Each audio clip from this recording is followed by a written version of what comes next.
I would invite Dr. Archana Bindra to come and talk about her section of the course that she's going to cover here along with Dr. Soham Patel. She's going to cover both today. So thank you, Archana, for all the time that you give to CWC and your effort to, take this course forward. One thing about Dr. Archana Bindra, I just want to tell you is that not only she is an endocrinologist, but she has been very assiduously, advocating lifestyle medicine, and she's also a certified lifestyle medicine practitioner. So congratulations for that. And once again, thanks for everything that you do for Crack the Wellness Code. So over to you. Thank you so much, Som. And thank you for inviting me to speak today. I just heard that incredible story of Mr. Bakshi, and that is quite an inspiring story.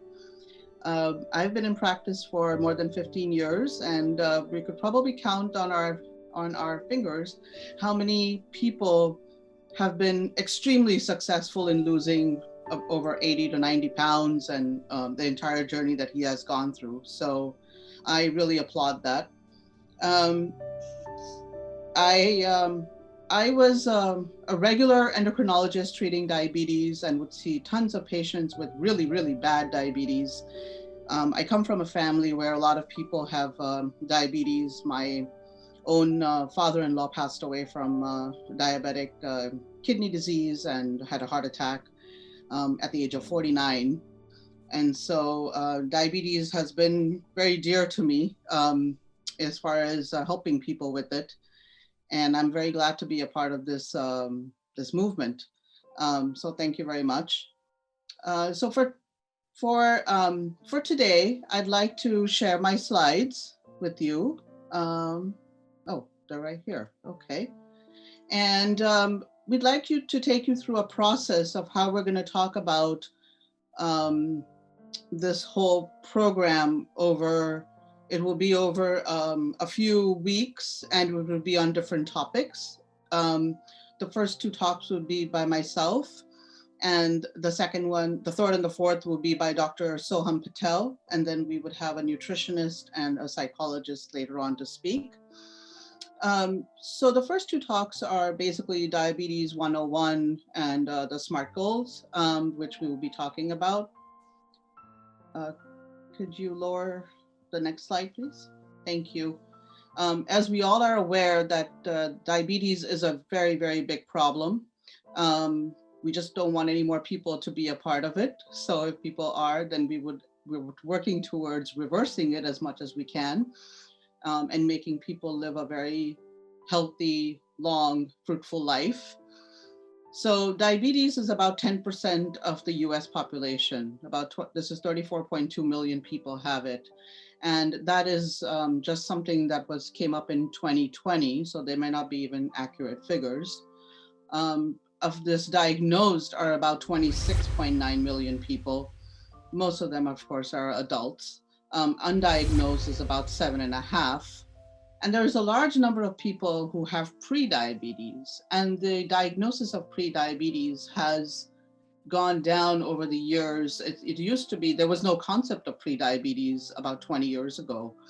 And when I was in training, the diagnosis of diabetes was a fasting blood sugar of more than 140. Then it came down to 126. And now we talk of 100. And we also talk of an A1C of less than 5.7.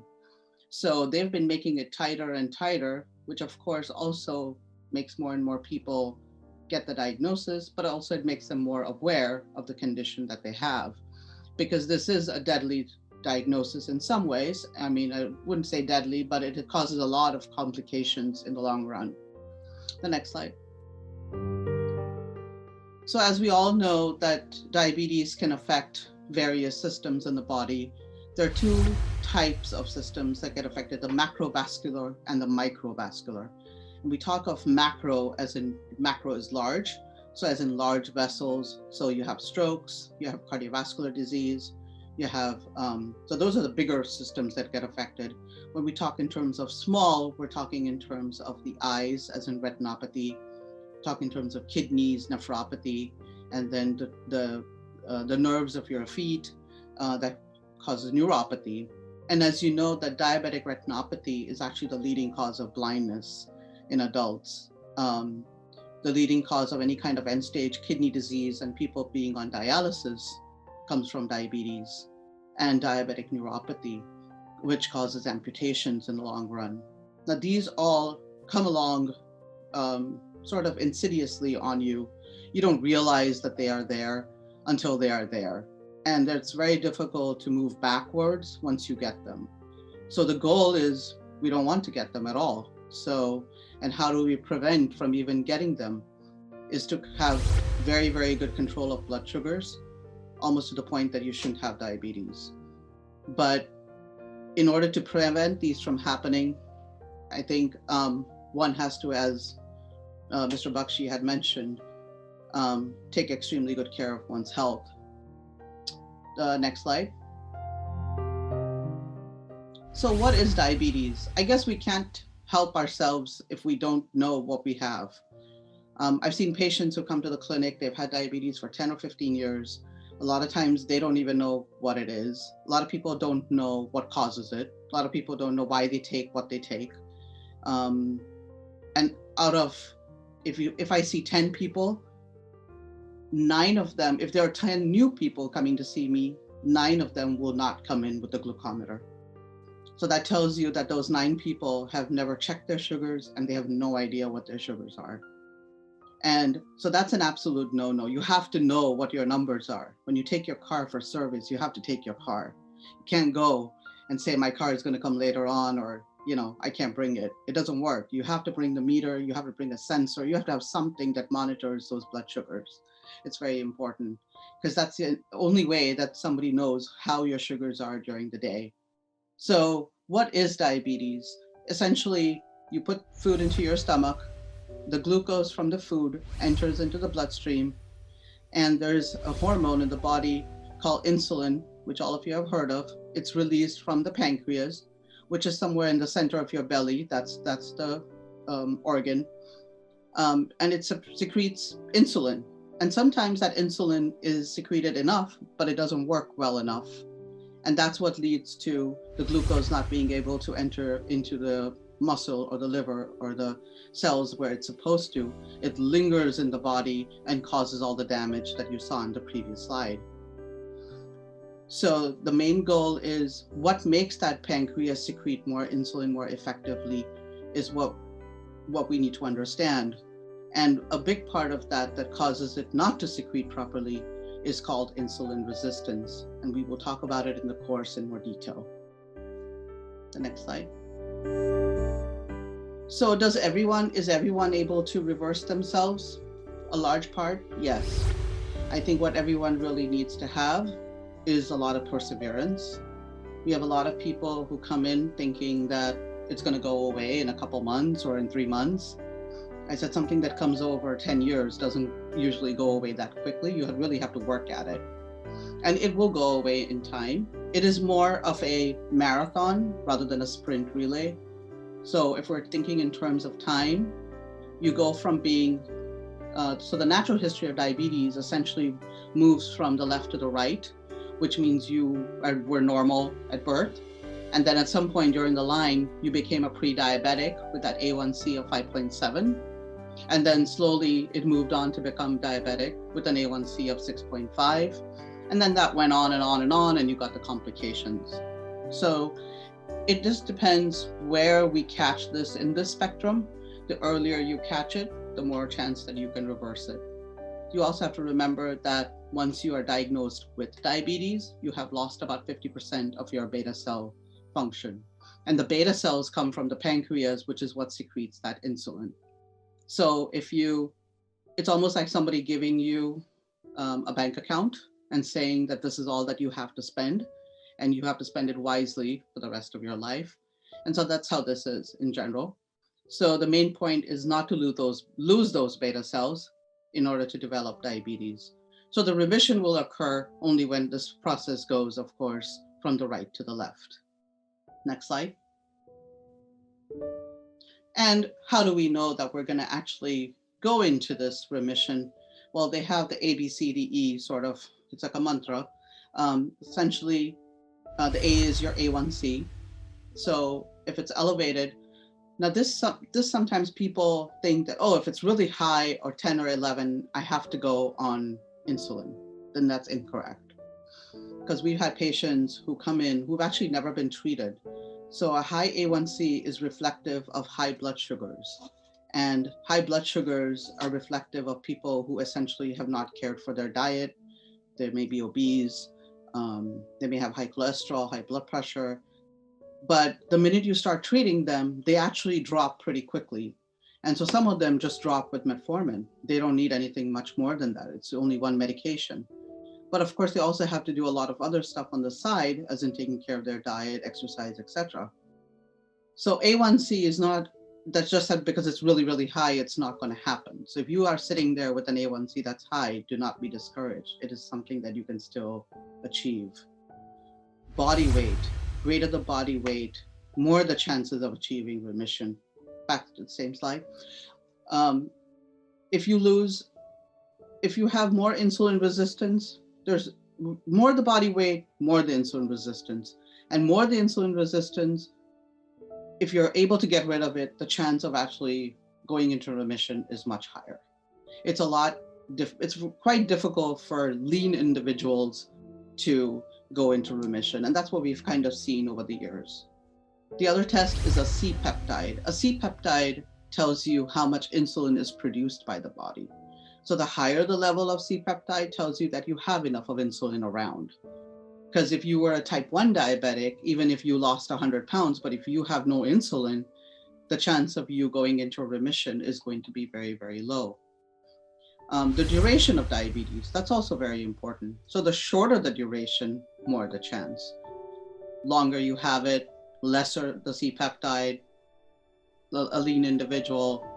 These are the kind of things that make it difficult for you to go into remission. Not impossible, but a little harder. And of course, motivation.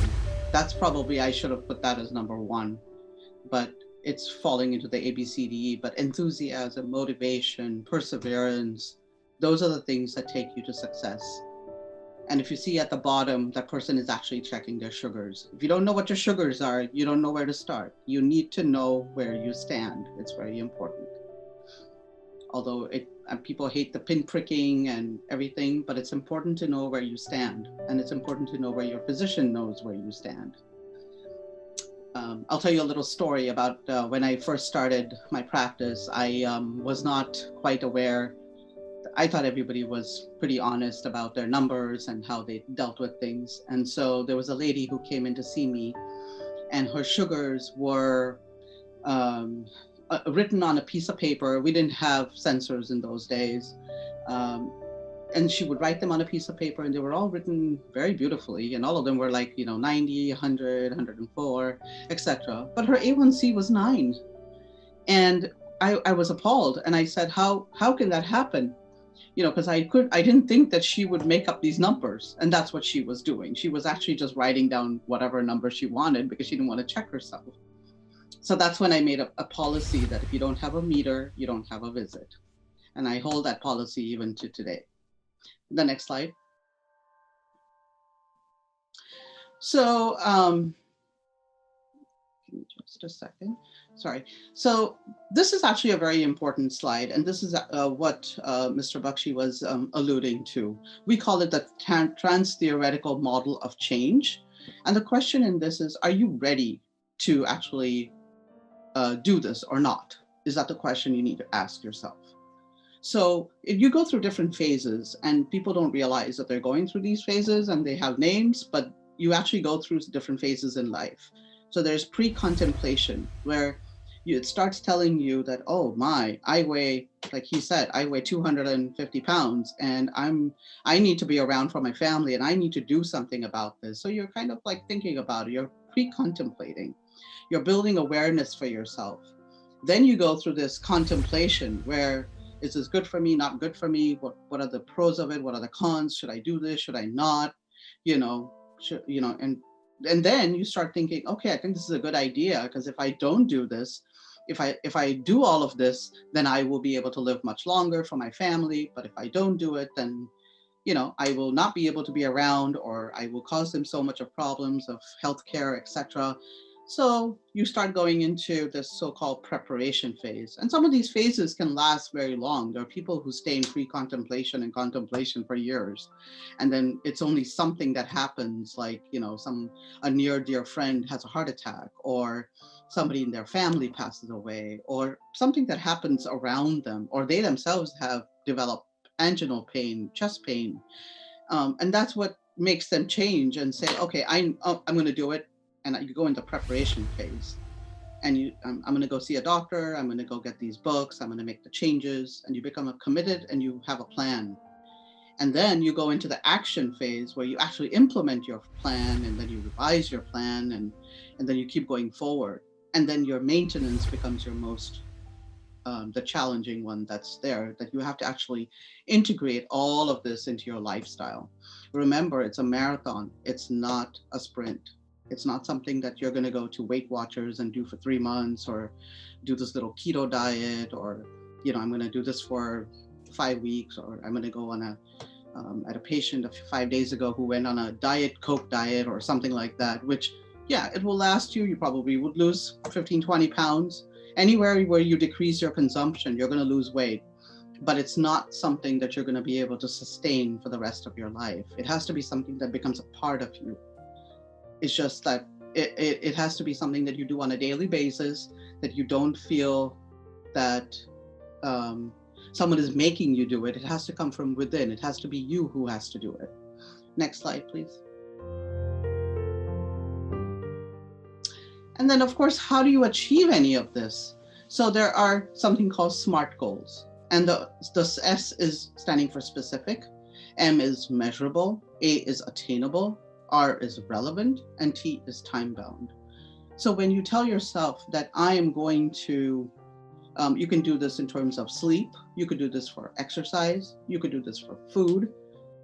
You have to be very specific. So if it's sleep, I'm going to sleep at night, and I'm going to sleep for 8 hours, and it's something that's attainable for myself. That means I'm going to achieve it.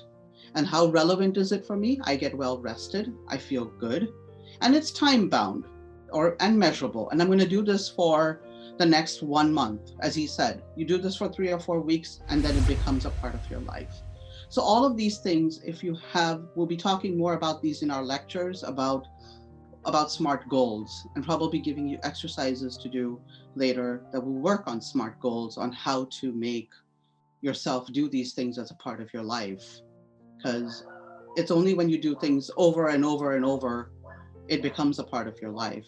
They say that if you do I forget the number of hours in the book, but a large number of hours, it almost becomes a part of you. Okay, the next slide.